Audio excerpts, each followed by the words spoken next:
네, 반갑습니다. 오늘도 수요 성경 공부에 우리 귀한 분들이 오셨는데요. 오늘은 창세기 1장에서 11장을 통해 보는 하나님의 나라 세 번째 시간으로서 오늘 주제는 사람 할 일에 대해서 함께 공부해 보려고 합니다. 어, 첫 번째 시간에는 사람 한 명, 사람이 존재하는 이유와 목적 그 부분을 잠깐 우리가 생각하고 공부해 봤다면, 두 번째 이제 지난주에는 사람과 사람 사이 이 관계 원리가 사랑이라는 것, 섬김이라는 것에 대해서 생각해 봤었고요. 오늘은 그렇다면 하나님이 지으신 하나님의 형상들이 이 땅에 존재하면서 해야 할 일이 있잖아요. 근데 이제 우리는 이런 생각을 바로 하죠. 여러분이 해야 할 일이 무엇입니까? 그러면 전도요, 복음 전하는 거요, 이렇게 얘기하는데, 이제 복음을 전하는 것은 예수 그리스도를 전하는 거잖아요. 예수 그리스도를 전하는 것은 예수 그리스도께서 이 땅에 오신 이유가 죄 때문에 우리 죄를 사하여 주시고 구원을 베풀어 주시기 위해서 예수 그리스도께 오신 거잖아요. 그것은 이제 창세 전부터 계획됐다고 보더라도 이 죄가 있기 전에 이 타락하기 전에 인간이 할 일이 하나님께서 본질적으로 두신 게 있어요. 그 원리는 변하지 않거든요. 오늘은 그것을 한번 말씀을 통해서 생각해 보고, 오늘날에도 동일하게 그 원리를 가지고 그 본질을 가지고 살아가는 게 마땅한 것이구나, 이렇게 한번 공부해 보는 시간이 되었으면 좋겠습니다. 지난주에 내용을 한 문장으로 좀 정리해 보면, 인간은 그러니까 사람들은 사람과 관계하면서 살 수밖에 없는 사회적 존재다. 그래서 사람에게 허락하신 유일한 관계 원리는 사랑이다. 이렇게 안내를 좀 해드렸습니다. 그러면 우리 이런 질문을 하죠. 하나님이 인간을 사랑으로 관계만 하라고, 그렇게 앉아서 사랑만 하라고 두셨을까? 사실 그거는 아닙니다. 우리가 해야 될 것이 있다는 것이죠. 그게 무엇일까? 우리 그 질문을 가지고 함께 고민해 볼 건데, 먼저 잠깐 저를 보시면 하나님께서 1장에 아주 재미나게도 창조했어, 이렇게 창조 이야기가 나옵니다. 6일 동안 창조를 하신 거예요. 온 우주 만물을 지으신 거예요. 그때 우리가 이제 하나님의 창조한 것들을 생각해 보면, 우주를 만드시고 또 물질을 만드시고 물리, 화학, 지질, 뭐 생물, 기타 등등 하나님께서 온 우주 만물을 다 지으신 거예요. 하나님이 하신 일이 뭐냐? 그러면은 창조입니다. 그죠? 창세기 1장에, 그리고 아담이 존재할 때에 하나님이 하신 일, 그러면 지으신 것, 이렇게 되는 거예요. 지으신 것, 창조. 그런데 사람이 존재할 때, 하나님이 사람을 지으실 때 어떻게 창조하셨냐면, 하나님의 형상에 따라 하나님의 모양대로 창조하셨어요. 우리는 그분을 반사하며 살면 된다고 말씀을 드렸어요. 그러면은 사람이 해야 될 일이 뭐냐라고 할 때, 하나님처럼 살면 되죠. 이게 답이죠. 그럼 하나님이 하신 일이 뭐라고요? 창조라고 했습니다. 그러면 사람이 해야 될 일이 뭘까요? 창조일까요? 창조예요. 신기하게도. 다시요. 잘 정리를 한번 해보세요. 사람을 딱 지으실 때 하나님이 뭘 하셨습니까? 창조하셨습니다. 그리고 하나님처럼 살라고 우리를 지으신 겁니다. 우리 하나님처럼 살기 위해서 우리가 해야 될 일이 뭐냐? 하나님처럼 창조하는 것입니다. 그런데 이제 이 창조는 조금 다른 창조겠죠. 어떤 창조냐? 하나님께서는 무에서 유를 창조하신 거예요. 아무것도 없는 것에서 입슴을 만드신 거죠. 근데 인간의 창조는 뭐냐? 유에서 유를 창조하는 거예요. 유에서 유를 발견해내는 거예요. 이게 인간이 해야 될 아주 중요한 몫이라는 거죠. 자, 그래서 창세기 1장 28절 오늘 말씀 같이 한번 박스를 우리 한 목소리로 같이 한번 읽어보면 좋겠습니다. 박스를 보면서 28절을 같이 한번 읽어볼까요? 시작. 하나님이 그들에게 복을 주시며 하나님이 그들에게 이르시되 생육하고 번성하여 땅에 충만하라. 땅을 정복하라. 바다의 물고기와 하늘의 새와 땅에 움직이는 모든 생물을 다스리라 하시니라. 인간이 해야 할 일, 하나님의 명령이 뭐냐면 생육, 번성, 충만이라고 이야기했습니다. 그런데 22절, 창세기 21장 22절의 말씀에 보면 이건 동물에게도 하신 명령이에요. 짐승에게도 생육, 번성, 충만하라고 인간이든 짐승이든 동일하게 말씀하셨는데 다른 점이 있어요. 하나님의 형상에게 두 가지 더 추가됐습니다. 이건 되게 중요한 건데 그게 뭐냐면 정복하라, 다스리라. 이게 하나님께서 인간에게 주신 명령입니다. 그러니까 인간이 해야 될 일은 뭐냐면 정복하고 다스리면서 사는 것. 이것이 우리가 해야 될 일이라는 거죠. 사람이 해야 될 일. 그러면 정복이 뭘까? 우리가 이 질문을 한번 생각해 봐야 되는데 금방 전에 제가 이야기 안내해 드렸던 것처럼 하나님이 하신 일이 창조이기 때문에 사람도 창조의 일을 하면서 살아야 된다. 유에서 유를 창조하는 것이 우리가 해야 될 일이다. 유는 뭘까? 있음은 뭘까? 유는 하나님이 창조해 놓으신 모든 우주 만물을 유라고 하는 것입니다. 다시요. 하나님이 없음에서 아무것도 없는데 있게 하셨잖아요. 지금 눈에 보이는 이 가시적인 것들. 그래서 하나님이 창조해 놓으신 온 우주 만물의 그 모든 것을 우리는 유라고 표현하고 유에서 유를 창조한다는 것은 과연 뭘까? 이건 제가 PPT로 한번 준비를 해봤는데 이런 거예요.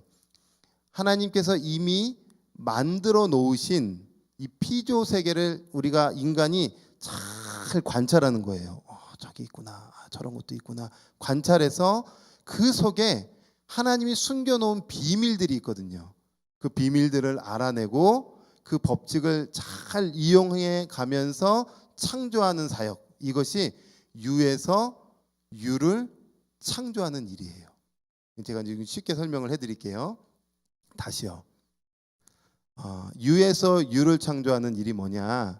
하나님께서 이미 만들어 놓으신 이 모든 피조 세계를 잘 우리가 관찰해서 그 속에 숨겨진 비밀들이 많거든요. 그 비밀들을 알아내고 그 법칙들을 잘 이용하면서 창조해내는 사역을 우리는 유에서 유를 창조한다라고 설명할 수 있다는 것입니다. 자, 그런데 우리가 유에서 유를 발견해 가는 것을 우리가 이제 하나씩 하나씩 세워가잖아요. 이것을 우리는 문명이라고 얘기할 수 있거든요. 문명. 그래서 문명이 계속 발전하고 발달한다. 이걸 문명이라고 얘기하는데 이 문명을 발전시키기 위해서 하나님께서 우리에게 주신 도구가 있어요. 그게 뭐냐면 우리의 이성이에요. 우리 이성을 통해서 유에서 유를 창조해 가고 문명을 만들어 가는 거예요. 이해가 되시죠? 자, 그러면 이성이 뭐냐? 그냥 생각하는 기능 이게 아니고 여러분 이성, 성경을 근거해서 한번 이성을 다시 한번 정리해 보면 화면에 제가 한번 또 이렇게 정리해 드렸습니다. 하나님께서 창조해 놓으신 만물을 아주 예리하게 파헤치고 그 비밀과 법칙들을 찾아내고 하나님처럼 창조 사역을 할 때 쓰라고 주신 선물이 이성입니다. 제가 오늘 어려운 말 많이 하는데 그래도 우리 성도님들이 잘 공부하실 수 있을 거라 생각이 듭니다. 그러니까 이성, 우리가 알고 있는 이성, 합리 할 때 생각하는 기능, 이걸 조금 더 우리가 성경의 근거에서 생각해 보면 하나님께서 창조해 놓으신 만물들을 아주 예리하게 파헤치고 그 안에 있는 비밀과 법칙들도 찾아내면서 하나님처럼 이 창조 사역을 할 때 쓰라고 주신 선물이 이성이라는 것입니다. 하나님께서 이 이성을 우리에게 주신 거예요. 이 이성을 가지고 정복해 가야 되는 것입니다. 이것이 우리가 해야 될 일이라는 거죠. 일.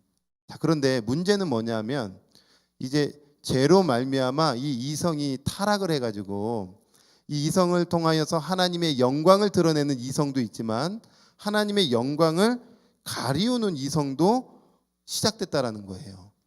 하나님의 영광을 가리우는 이성 뭐가 있을까? 구체적으로 우리가 어떤 것들을 좀 생각해 볼 수 있을까? 보면 여러분 17세기, 18세기가 들어오면서 아주 파격적으로 인류가 바뀐 것이 있습니다. 이게 뭐냐면 계몽주의입니다. 르네상스 시작되면서 사람들에게 과학, 철학, 교육 이런 것들이 완전히 막 순식간에 전 지구적으로 바뀌기 시작하는 거예요. 그런데 그 핵심에 뭐가 있냐면 인본주의가 있어요. 인간이 중심이 되는 거예요. 그동안은 고대 중세를 쭉 달려오면서 신본주의였어요. 신중심이었어요. 그런데 르네상스 이후에 계몽주의가 이후에 사람들은 인본주의, 사람이 중심이 되는 거예요. 내 사고가 더 중요한 거예요. 내 판단이 더 중요한 거예요. 그래서 이 계몽주의가 열리면서 어떤 일들이 시작됐냐면 사람들이 이 이성을 가지고 생명의 기원에 대해서 만물의 기원에 대해서 궁금해하면서 그전에는 신이 지으셨어. 신이 만드신 거야. 이랬다면 이제는 바뀐 거예요. 아니야, 신은 없어. 우연히 생겨난 진화론의 이야기들이 펼쳐지기 시작했죠. 그리고 진화론이 점점 시간이 지나고 세월이 지나면서 지금은 과학 만능주의로 이 시대를 살아가고 있는 거예요. 이 시대가 이렇게 바뀐 거예요. 이게 하나님의 영광을 가리우고 있는 이성이라고 할 수 있겠죠. 자기가 탑이에요. 내가 왕인 거예요. 하나님 필요 없는 거예요. 내가 주인이 되는 거예요. 이게 더 아주 팽배해지기 시작할 겁니다. 예수님 오시기 전에는 이게 더 왕성해질 거예요. 분명히 그래요. 그런데 반대로 하나님의 이성을 잘 활용한 예들도 있겠죠. 인간이 어떤 물질 이것들을 아주 예리하게 파헤치고 연구하고 공부하고 그것을 또 다른 이해가 이어받아서 오고 오는 세대가 또 공부하고 그걸 발견하고 또 그것에서 또 깊이 들어갔더니 또 발견하고 또 발견하고 이렇게 해서 지금 문명이 발달해 왔는데 예를 들어서 철광석을 딱 발견하니까 이걸 가지고 자동차를 좀 만들 수 있겠다. 자동차 본닛을 좀 만들 수 있겠다. 이렇게 지금 이성을 통해서 발전시킨 거예요. 석탄, 물, 공기, 이런 재료를 가지고 나일론을 만들 수 있겠다. 우유를 짜냈는데 이걸 오래 먹을 수 있는 어떻게 더 오래 더 먹을 수 있고 좀 보관할 수 있을까? 이걸 해가지고 치즈를 만들어내는 거 이거 이성을 지금 사용하고 있는 거예요. 콩을 가지고 순두부를 만들고 누에고치에 있는 실을 가지고 이거를 잘 만들었더니 옷이 만들어지고 머플러가 만들어지고 이성을 하나님께서 주신 만물을 잘 파헤쳐가지고 그것을 정복해 가는 것 이건 좋은 이성의 활용이라고 할 수 있는 거예요. 제가 자료를 찾다가 되게 재미난 것을 발견했습니다. 공부를 하는데 1953년이 굉장히 특별한 저는 해라고 생각을 하는데 뭐가 있었냐? 굉장히 큰 이슈가 두 가지가 있었어요. 한 가지 이슈는 뭐냐면 시카고 대학의 스탠리 밀러 박사가 이 생명의 기원에 대해서 너무 궁금했나 봐요. 그래서 생명의 기원을 자기가 과학적으로 잘 설명해 보겠다 해서 실험 도구를 만듭니다. 그 실험 도구가 뭐냐? PPT로 한번 준비해 봤는데 이런 실험 도구를 짠 하고 만든 거예요. 이렇게 실험 도구를 만들어 놓고 그 실험 도구 안에 뭘 넣냐면 수증기, 메탄, 암모니아, 수소 이런 것들을 탁 넣고 완전히 밀봉시켰어요. 그리고 마치 번개를 주는 것처럼 전기 충격을 짜르륵 짜르륵 여러 번을 계속 반복해서 줬더니 아주 신기하게도 그 안에 유기 물질이 생긴 거예요. 우와, 봤지? 이런 거야. 이렇게 실험도구 딱 만들어 놓고 수증기, 메탄, 암모니아, 수소를 딱 넣었더니 유기 물질이 생긴 거야. 이렇게 자연 발생적으로 온 인류는 시작된 거야 하면서 과학계에 탁 발표를 합니다. 가설이죠. 사람들은 처음에는 우와 되게 신기하다 정말 그런가 봐 막 역시 당신은 당신의 이성으로 탁월하게 이렇게 발견을 했군요 했는데 이런 질문이 생기는 거예요. 그런데 당신은 저 실험 도구를 다 만들었잖아요. 근데 아무것도 없는 이 온 만물이 그런 실험 도구처럼 만들어 놓고 짠 이거 안 되잖아요. 그럼 그 시작은 어떻게 되는 겁니까? 근데 그렇게 또 묻기 시작하는 거예요. 자, 그런데 재미난 것은 1953년 그 해에 또 다른 박사가 한 가지를 더 발견해 납니다. 굉장히 탁월한 이성으로 뭘 발견했냐면 제임스 왓슨이라는 박사가 바로 우리가 알고 있는 DNA 이중 나선 구조라는 것, 즉 DNA를 발견한 거예요. 화면에 보시면 이런 DNA가 발견한 거예요. 사람 안에 저 DNA가 있다. 여러분도 아시는 것처럼 건물을 지을 때는 뭐가 필요하냐? 설계도가 필요합니다.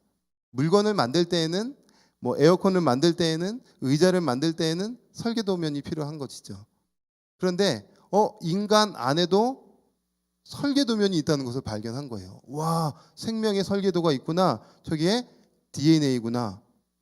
DNA 안에는 엄청난 많은 정보가 들어가 있고 그 다음 페이지를 한번 보시면 이렇게 막 꼬여 있는 거예요. 좀 어려운 거지만 그 다음 페이지를 보시면 이 DNA 안에 이제 DNA가 이제 세포 되죠. 그 세포 안에는 놀랍도록 눈에 보이지도 않는데 저 안에 자동화 공장이 있고 경비병 막아서는 것도 있고 자동 수동 체계도 있고 청소장치, 세포 안에 청소장치도 있고 발전소도 있고 안에 운송 체계도 있고 도서관도 있고 세포 안에, 그리고 그 안에 있는 DNA 안에 엄청난 정보가 있는 거예요. 요거 아직도 다 사람들이 제대로 발견하지 못했습니다. 그런데 하나님께서 주신 이성으로 인간의 몸을 관찰해 보니까 DNA가 있다는 것을 발견한 거예요. 어마어마한 일이죠. 하나님께서 주신 이성을 가지고 이것들을 잘 발견해 간 거예요. 우리가 해야 될 일이 뭐냐면 이 땅에서 돈 많이 벌고 넉넉하게 살고 부자 되고 주님 그렇게 말씀하시지 않고요. 이 땅에서 주신 이 만물을 아주 예리한 눈으로 공학, 의료계, 생물 이런 것들을 다 자기의 하나님께서 주신 어떤 달란트, 관심 분야를 가지고 연구하고 공부하고 파헤쳐서 와, 이런 신비한 것이 비밀스러운 것이 담겨져 있구나. 이 비밀스러운 것을 심겨놓으신 분이 누구시지? 하나님이시구나라는 것들을 우리가 알아가는 거예요. 그리고 이 안 것을 가지고 또 다른 다 오고 오는 세대에게 또 전해주면 지금 인류가 이렇게 문명이 여기까지 발전해 온 거예요. 예전에 말 타고 다녔다면 이제는 자동차 타고 다니는 거예요. 예전에 배 타고 유럽 해외 갔다면 이제는 비행기 타고 슉슉 가는 거예요. 어떻게 그런 일들이 가능해요?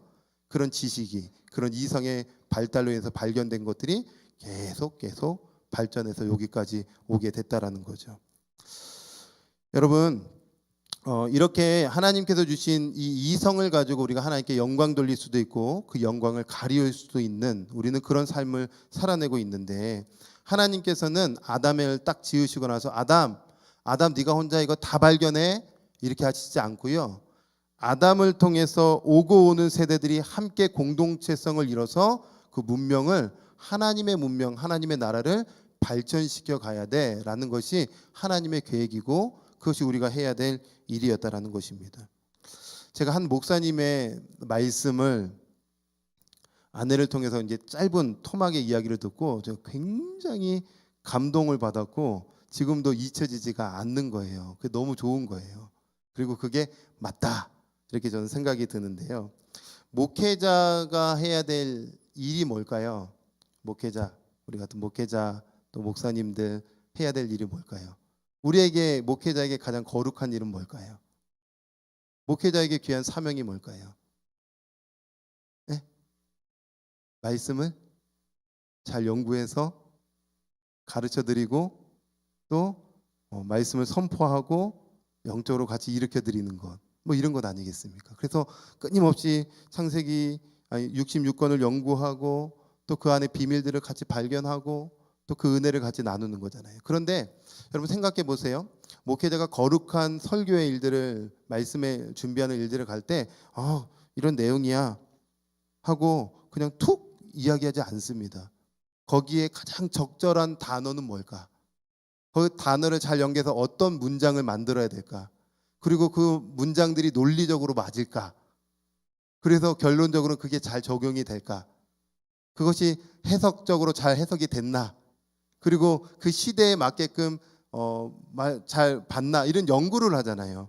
그리고 성경만 연구한 것이 아니라 우리가 쓰고 있는 이 국어도 연구를 해서 그 단어에 맞게끔 연구하는 거거든요. 그래서 한 편의 설교를 준비해서 성도님들과 함께 그 은혜를 나누는 거예요. 그 설교가 거룩한 일이고 위대한 일이라고 믿으시죠? 그렇게 생각하시죠? 그렇다면 목회자에게 설교가 가장 위대하고 거룩하고 귀한 사명의 일이라고 한다면 반대는 아니죠.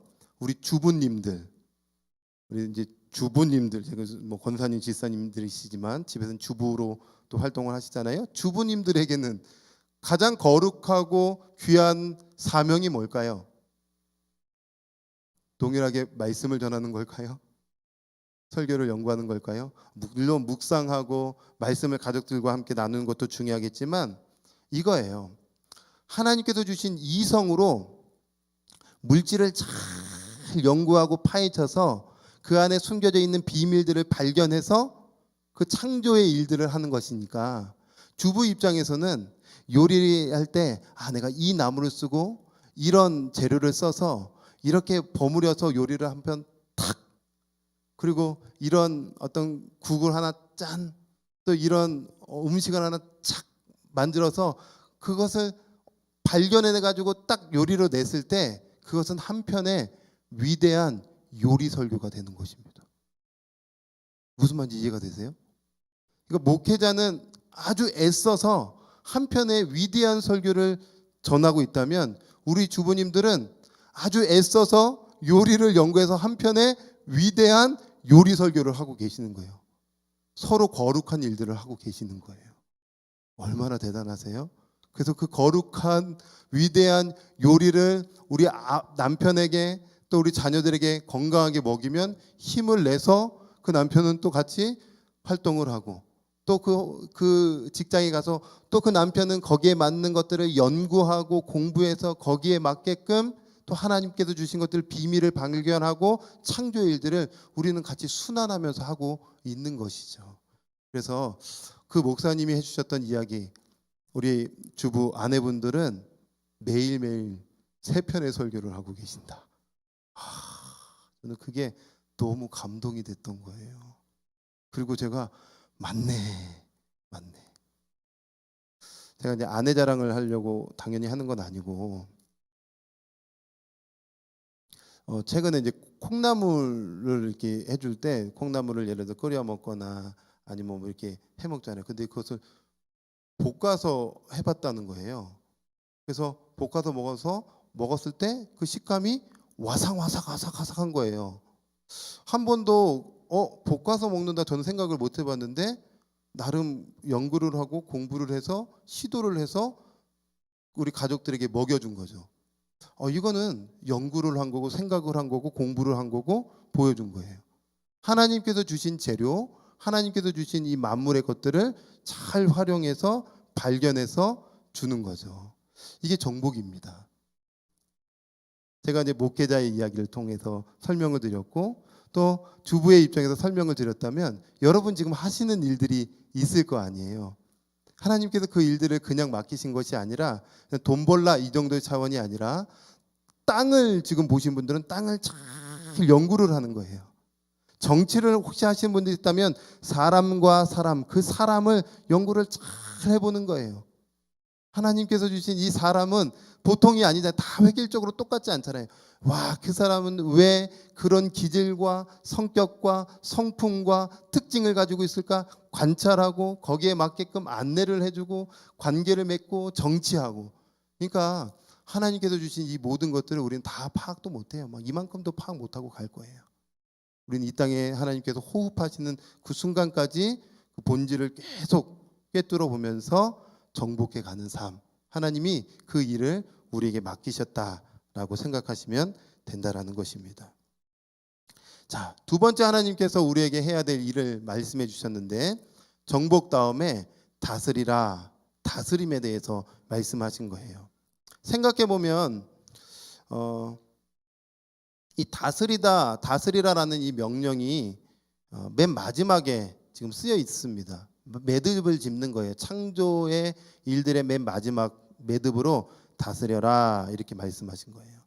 이 명령을 받은 아담 입장에서 한번 생각해 보십시오. 아담, 피조물들을 다스려, 이렇게 말씀을 한 거죠. 그럼 아담은 그 명령을 받들어서 이제 동물도 다스리고 식물도 다스리고 자연들도 다스립니다.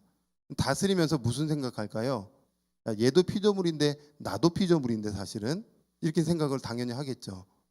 그러면 다스리는 이 아담 입장에서는 다스리면서 무슨 생각을 할 수밖에 없냐면, 와, 내가 피조물을 지금 왕권을 가지고 다스리고 있다면 나도 누군가로부터의 피조물이기 때문에 창조주로부터의 다스림을 받으며 살아가는 삶이어야 되는 것이구나라는 것을 다스리면서 자각할 수밖에 없는 거예요. 그래서 다스리라, 이 단어 안에는 다스림을 받아라, 이런 뜻을 가지고 있는 거죠. 우리는 매일매일 통치를 받아야 됩니다. 누구의 통치를 받아야 될까요? 하나님의 통치를 받아야 됩니다. 누구의 다스림을 받아야 될까요? 하나님의 다스림을 날마다 구해야 되는 것입니다. 그래서 하나님의 나라는 뭐예요? 하나님의 통치, 하나님의 다스림이잖아요. 이게 신약 시대에 갑자기 툭 튀어나온 게 아니라 이미 하나님께서 창세기를 시작할 때부터 우리에게 주신 비밀이에요. 우리는 늘 다스림을 받아야 돼요. 성령이 오셨기 때문에 늘 성령을 구해서 성령께서 내 안에 충만히 거하심으로 하나님, 내 생각과 내 감정과 내 영혼을 늘 다스려 달라고 매일매일 구하는 것입니다. 매일매일 그분의 통치를 우리가 맛보아야 되는 것이죠. 자, 그런데 아담, 즉 사람은 무엇을 다스려야 되는가? 하나님 다스리라고 했는데 무엇을 다스려야 되는가? 두 가지죠. 하나는 하나님께서 지으신 피조물들을 다스리는 거고, 또 한 가지는 사람을 다스리면서 살아야 됩니다. 네.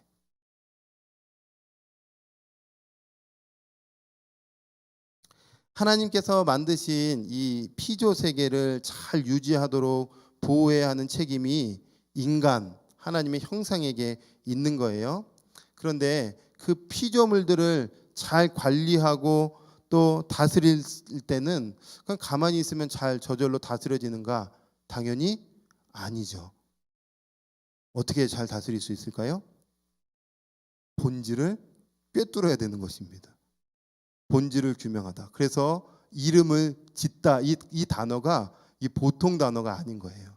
아담이 이름을 짓다. 이건 다스리는데, 이름을 지었다는 것은 본질을 꿰뚫어 봤다. 제대로 파악했다.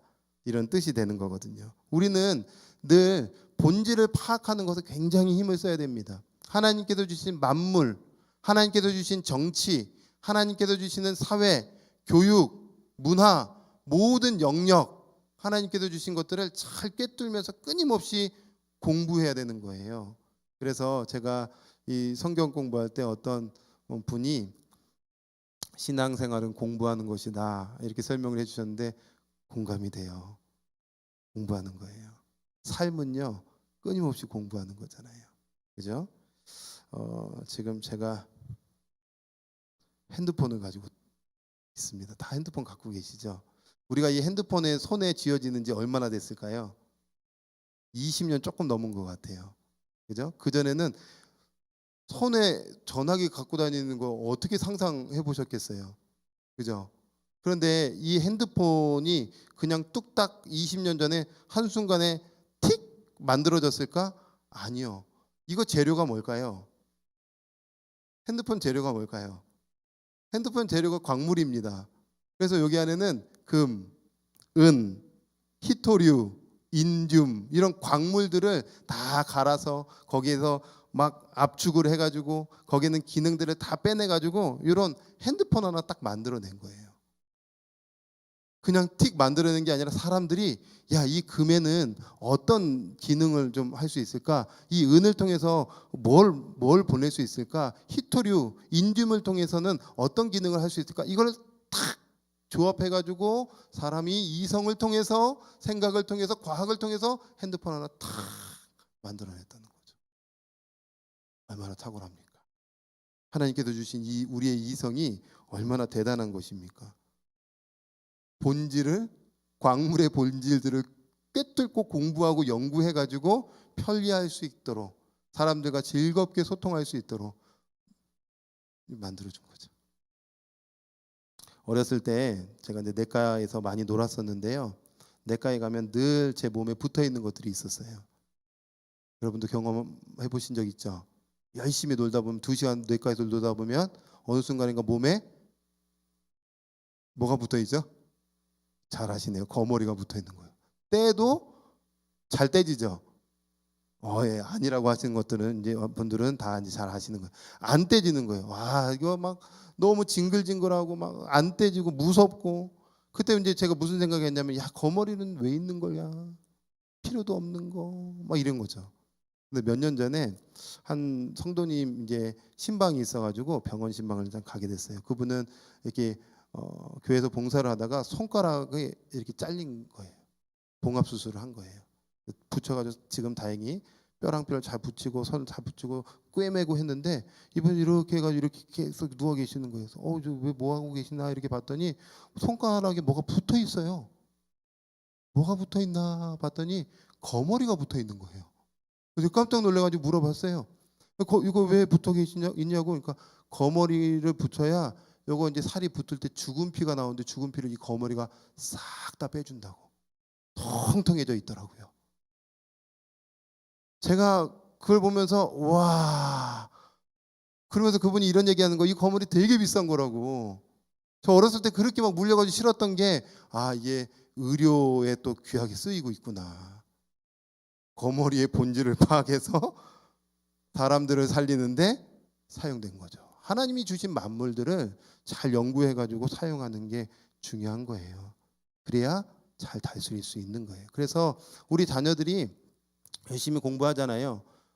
우리 부모님들 뭐 손주들이 사자 들어가면 좋아하시잖아요. 뭐 변호사 됐으면 좋겠다, 뭐 검사 됐으면 좋겠다, 의사 됐으면 좋겠다. 다 좋아하실 거예요. 뭐 저도 좋죠. 그런데 그걸 통해서 왜 좋냐? 막 연봉이 뭐 얼마나 되더라.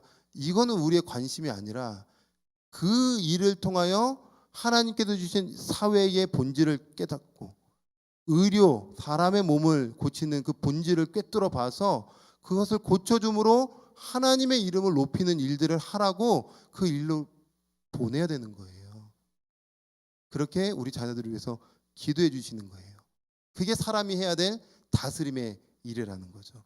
또 한 가지 다스려야 될 것이 있어요. 그게 뭐냐면 사람이에요. 사람과 사람. 뭐죠? 정치죠. 사람과 사람을 다스리는 게 정치입니다. 두 사람이 모이면 정치가 시작되는 거예요. 아담은 혼자 있을 때 정치할 수 없었지만 하와가 딱 나오자 이제 가정 정치가 시작되죠. 그리고 가정과 가정이 모여서 사회를 이루면서 국가를 이루면서 사회 정치, 국가 정치가 시작되는 거예요. 그러면 그 정치를 잘하려면 첫 번째 사람을 잘 알아야 되는 거겠죠. 그리고 그 사람이 왜 그렇게 말하는지 그 죄성도 파악하는 거. 공부할 게 너무 많은 거예요. 그러나 우리가 끊임없이 이야기했던 죄가 시작되기 전에 인간과 인간 사이의 관계 원리를 하나님께서는 사랑으로 두셨다. 사랑으로 정치하는 것. 이 사랑으로 정치하는 곳의 최고봉은 교회죠. 교회도 정치를 합니다. 근데 그 정치의 핵심은 사랑입니다. 섬기는 것. 낮은 마음으로 대하는 것. 그렇게 하나님께서 서로를 사랑으로 다스리라고 우리에게 명령하신 것입니다. 정리를 해볼까요? 하나님께서 우리에게 정복하라고 명령하셨고 그 다음에 다스리라고 명령을 내려주셨습니다. 이번 한 주 동안 혹시 주부로 계신다면 음식 재료를 잘 연구하셔서 한 편의 멋진 요리 설교를 한번 해주시고 또 일을 하고 계시는 분들은 그 일에 정말 특심의 마음으로 하나님 지혜를 주셔서 그 일들을 꿰뚫어 볼 수 있는 지혜를 달라고 공부하시면서 그 분야를 정복해 가시고 그러면서 하나님의 사명을 잘 감당해내는 우리 멋진 성도님들이 되시기를 주님의 이름으로 축복합니다.